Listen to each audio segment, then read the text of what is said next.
मखसूस नशस्तों के केस में अक्सरियती फैसला दुरुस्त नहीं था। जस्टिस जमाल मंदुखेल का अक्सरियती फैसले पर जुज़वी अपीलें मंजूर करने का फैसला जारी कर दिया गया। फैसला 12 सफ़ाहात पर मुश्तमिल। जस्टिस जमाल मंदुखेल ने 41 नशस्तें सुन्नी इत्तेहाद कौंसिल का हक करार दे दी। मखसूस 39 नशस्तों पर अपना असल फैसला बरकरार रखा। जस्टिस जमाल मंदुखेल ने 41 नशस्तों पर अक्सरियती फैसले को नजरसानी में तब्दील कर दिया। कहा, 41 नशस्तों से मुतालिक फैसला आईन और हकाइक से मुताबिकत नहीं रखता। अदालत किसी उम्मीदवार की सियासी वाबस्तगी तब्दील नहीं कर सकती।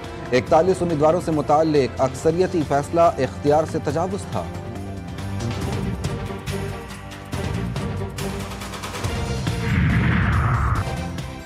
नायब वज़ीर आज़म इसहाक डार का दौरा रूस मुकम्मल। SCO सरबराहान ममलिकत कौंसिल इजलास में वक्त की क़यादत की।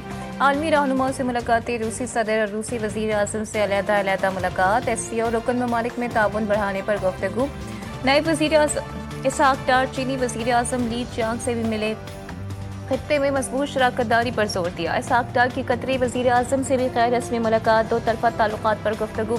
ताजिक वज़ीर आज़म से मुलाकात में पाकिस्तान ताजिकिस्तान ताल्लुकात मज़ीद मजबूत बनाने पर इत्तेफाक। नायब वज़ीर आज़म इसहाक डार आज से 21 नवंबर तक ब्रसेल्स का दौरा करेंगे। पाकिस्तान यूरोपीय यूनियन स्ट्रेटेजिक डायलॉग में शरीक होंगे।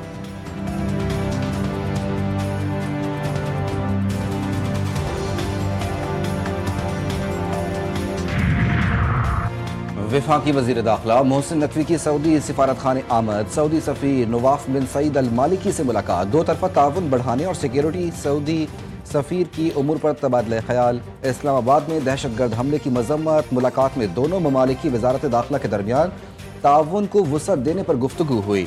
सऊदी सफ़ीर ने पाकिस्तान के अवाम से गहरे ताल्लुकात पर फ़ख्र का इजहार किया।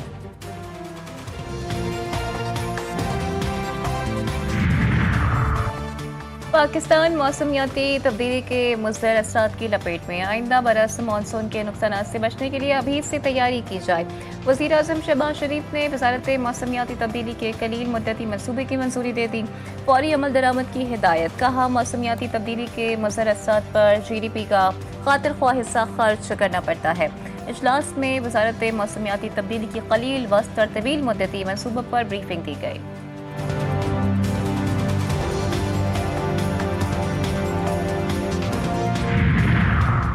चार सैलाबों में 4 करोड़ लोग दरबदर। 4600 अफराद जहाँ बहक हुए। 2022 में सैलाब से नुकसानात GDP का 9% थे। वफाकी वज़ीर मुसद्दिक मलिक की प्रेस कॉन्फ्रेंस। कहते हैं, हमारा सीवरेज निज़ाम शदीद बारिशों का मुकाबला करने के काबिल नहीं रहा। लोगों ने पानी की गुजरगाहों पर होटल तामीर कर रखे थे। हालिया सैलाब से बंद टूटने और फ्लड गेट्स को नुकसान पहुंचा। वज़ीर आज़म की हिदायत पर एक जामे स्ट्रैटेजी तश्कील दी गई।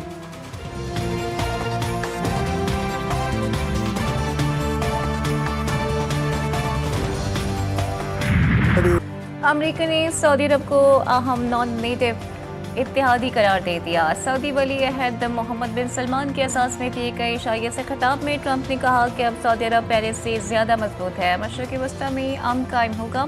ईरान पर हमले से मुतालिक इंकशाफ किया कि हमारे पायलट्स ईरान पर हमले की 22 साल से प्रैक्टिस कर रहे थे, लेकिन किसी ने उन्हें इजाज़त नहीं दी। मैंने इजाज़त दी और फिर ईरान पर हमला किया गया। ट्रंप ने मजीद कहा, हम किसी सूरत जौहरी ताकत के हामिल ईरान को कबूल नहीं करेंगे। सऊदी अरब और अमेरिका हर इशू पर साथ रहेंगे। अमरीकी सदर ट्रंप का पाकिस्तान और भारत के दरमियान एक नहीं 2 जंगें रुकवाने का इंकशाफ। कहा कि मैंने दर हकीकत 8 जंगें रुकवाई। पहली जंग रुकवाने के बाद पाकिस्तान और भारत की वो जंग भी रुकवाई जो दोबारा शुरू होने वाली थी। अब पाकिस्तान और भारत अच्छे इकदाम कर रहे हैं। सऊदी वली अहद के साथ मीडिया से गुफ्तगू में सदर ट्रंप ने कहा कि मुझे फ़ख्र है कि मैंने तिजारत की बुनियाद पर जंगें रुकवाई। अमरीकी सदर ने रूस और यूक्रेन जंग भी जल्द खत्म होने की उम्मीद दिला दी। बोले, अंदाजा नहीं था कि यूक्रेन रूस जंग का मामला इतना तवील हो जाएगा।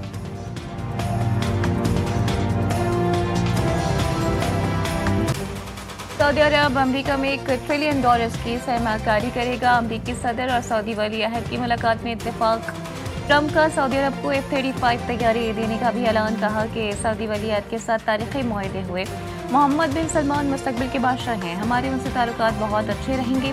सऊदी वली अहद बोले, सदर ट्रंप आलमी अमन के लिए काम कर रहे हैं। सऊदी वली अहद की इब्राहिमी मुआहदे में शमूलियत के लिए मशरूत दामाद की कहा, हम इब्राहिमी मुआहदे का हिस्सा बनना चाहते हैं, लेकिन हम ये भी यकीनी बनाना चाहते हैं कि फ़लस्तीनी रियासत के क़याम के लिए दो रियासती हल का वाज़ेह रास्ता महफूज हो।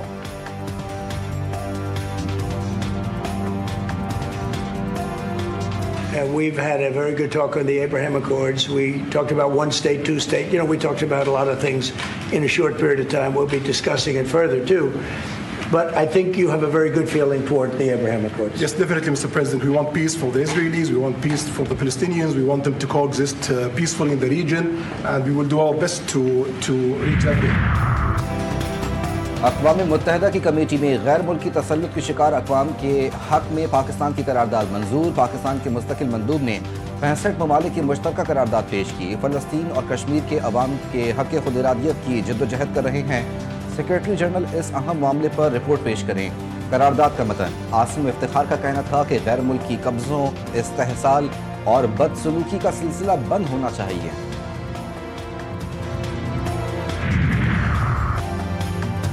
कौमी असम्बली और सेनेट में अपोजिशन लीडर्स की अदम तकर्रुरी पर डेडलॉक। पार्लियामेंट में सियासी दर्जे हरारत बढ़ गया। कानूनी रुकावटों ने अपोजिशन लीडर की तकर्रुरी लटका दी। स्पीकर और चेयरमैन सेनेट ने अपोजिशन को कानूनी मसाइल से आगाह किया। पीटीआई को अपोजिशन लीडर्स के लिए नामजदगियां तब्दील करने से दो टोक इनकार। पीटीआई क़यादत की जानिब से पेशावर हाईकोर्ट में दायर दरख्वास्त खारिज करवाने के लिए प्रोसीजर शुरू न करवाया जा सका। किसी को खुश करने के लिए एतलाज़ात किए जा रहे हैं। पीटीआई क़यादत का स्पीकर को जवाब।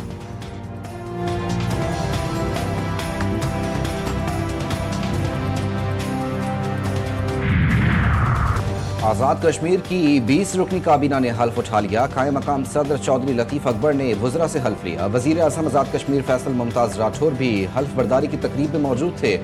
तकरीब में पीपल्स पार्टी के रहनुमाओं और कारकुनों की बड़ी तादाद में शिरकत। वज़ीर आज़म आज़ाद कश्मीर आज ही वज़रा में महकमों के कलमदान तकसीम करेंगे।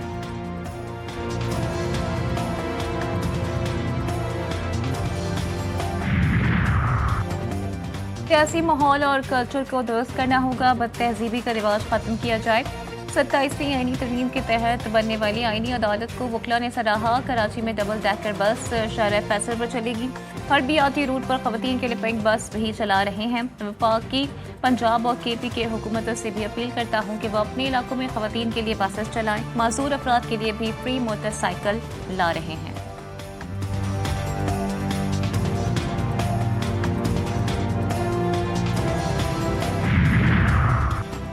DGISPR का कायदे-आज़म यूनिवर्सिटी का दौरा। असातिज़ा और तलबा के साथ खुसूसी नशिस्त में दाखिली सूरत हाल और मुल्की दिफा पर गुफ्तगू। असातिज़ा और तलबा ने यूनिवर्सिटी में पाक फौज के तर्जुमान की आमद को सराहा। DGISPR ने तलबा को सोशल मीडिया प्रोपेगेंडा और असल हकाइक से मुतालिक आगाह किया। तलबा का कहना था कि DGISPR ने मिस इन्फॉर्मेशन पर तलबा के सवालात के मुदल्लिल जवाब दिए। हम पाकिस्तानी हैं, पाक अफवाज हम में से है।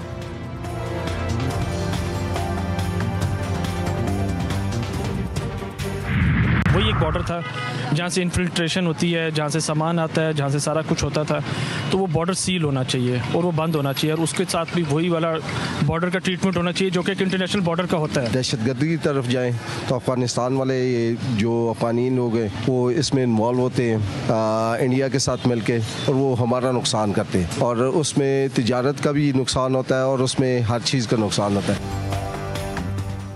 पाकिस्तानी अवाम का मुल्की सलामती के लिए अफगान बॉर्डर के हवाले से सख्त और दो टोक मौक़िफ़। अफगानिस्तान की दरअंदाजी और दहशतगर्दी के खिलाफ पाकिस्तान के इक़दामात को अवाम ने मुकम्मल कौमी मफाद में करार दिया। पाकिस्तानी अवाम का कहना है कि अफगान बॉर्डर मुसलसल दरअंदाजी और गैर कानूनी आमदोरफ्त का बुनियादी रास्ता रहा है। अफगान बॉर्डर को मुकम्मल सील करके उसे आलमी सरहद की तरह सख्त ट्रीटमेंट देना ज़रूरी है। अफगानिस्तान से दहशतगर्दी खत्म होने तक बॉर्डर खुलना कौमी सलामती के खिलाफ होगा। ख़वातीन के मोबाइल फ़ोन हैक करके ब्लैकमेल करने वाले मुलजिम से CTD की तहकीकात। 1000 से ज़ायद ख़वातीन के नंबर्स को हैक करने का इंकशाफ। मुलजिम के खिलाफ ईदगाह थाने में मुकदमा दर्ज। मुलजिम ख़वातीन का मोबाइल हैक करके नाजेबा वीडियोज़ भेजता, ख़वातीन को ईजी पैसा रकम देकर फहाशी के लिए उकसाता था। मोबाइल फ़ोन से ख़वातीन की सैकड़ों नाजेबा वीडियोज़ भी बरामद।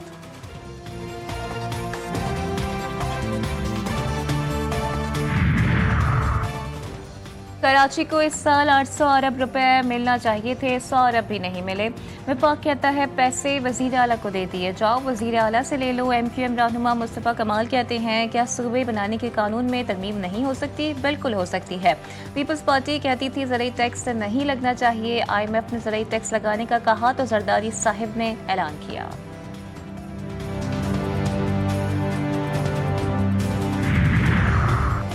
वफाकी आईनी अदालत को सियासी अखाड़ा ना बनाएं, 27वीं आईनी तरमीम पढ़कर आएं। जस्टिस हसन अजहर रिजवी दरख्वास्त गुजार पर बरहम। यूटिलिटी कॉरपोरेशन मुलाजमीन की बरतरफी के केस में बरतरफ सेलमैन मुजम्मिल रफ़ीक को तैयारी के लिए वक्त दे दिया। जस्टिस हसन अजहर रिजवी ने कहा यूटिलिटी स्टोर से अवाम को नहीं बल्कि स्टाफ ने मजे किए। यूटिलिटी स्टोर से करोड़ों अरबों का नुकसान हुआ। केस की समाअत गैर मुइना मुद्दत के लिए मुलतवी।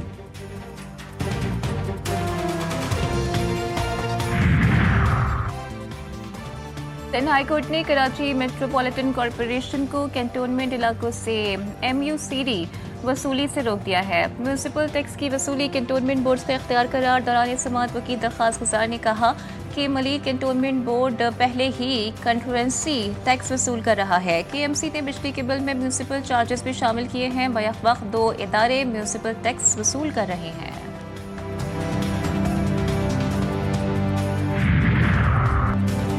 दुनिया के आलूदा शहरों की फहरिस्त में दिल्ली 402 एयर क्वालिटी इंडेक्स के साथ सर फहरिस्त, लाहौर 250 AQI के साथ दूसरे नंबर पर, जबकि कराची आलूदा शहरों की फहरिस्त में 6ठे नंबर पर। शहर कायद में फ़ज़ाई आलूदगी 136 पार्टिकुलेट मीटर्स तक जा पहुंची।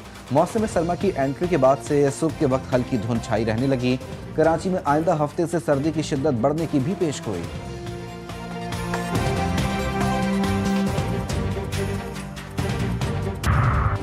पाजोड़ में CTD, एलिट फोर्स और पुलिस का मुश्तरका ऑपरेशन। अफगान खुदकुश बमबार और सहूलतकार गिरफ्तार। दस्ती बम, देसी IED बारूद बरामद। हुक्काम के मुताबिक गिरफ्तार हैंडलर का ताल्लुक बाजोड़ से है।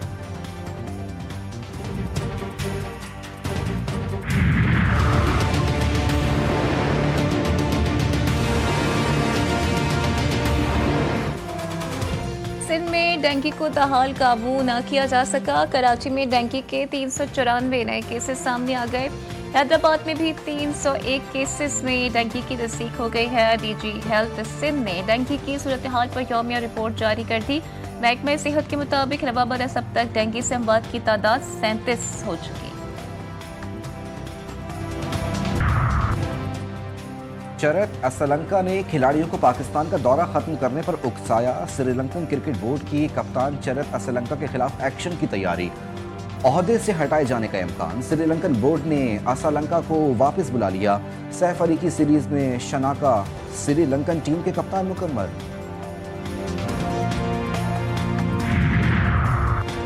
तीन मुल्की T20 सीरीज में शाहीनों का फातिहाना आगाज। पाकिस्तान ने जिम्बाब्वे को 5 विकेटों से हरा दिया।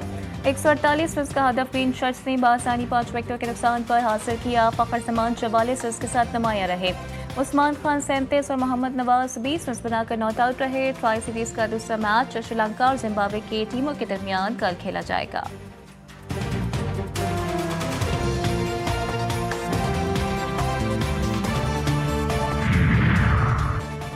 पाकिस्तान स्पोर्ट्स बोर्ड का हॉकी टीम के साथ खुला मजाक। कौमी हॉकी टीम को बांग्लादेश जाने की NOC वापसी पर जारी की। कौमी हॉकी टीम 8 नवंबर की सुबह बगैर NOC रवाना हुई। हॉकी टीम की बांग्लादेश से 18 नवंबर को वापसी हुई। पाकिस्तान स्पोर्ट्स बोर्ड ने NOC 17 नवंबर को जारी की। PSB के गैर संजीदा रवैये ने कई सवालात जन्म दे दिए।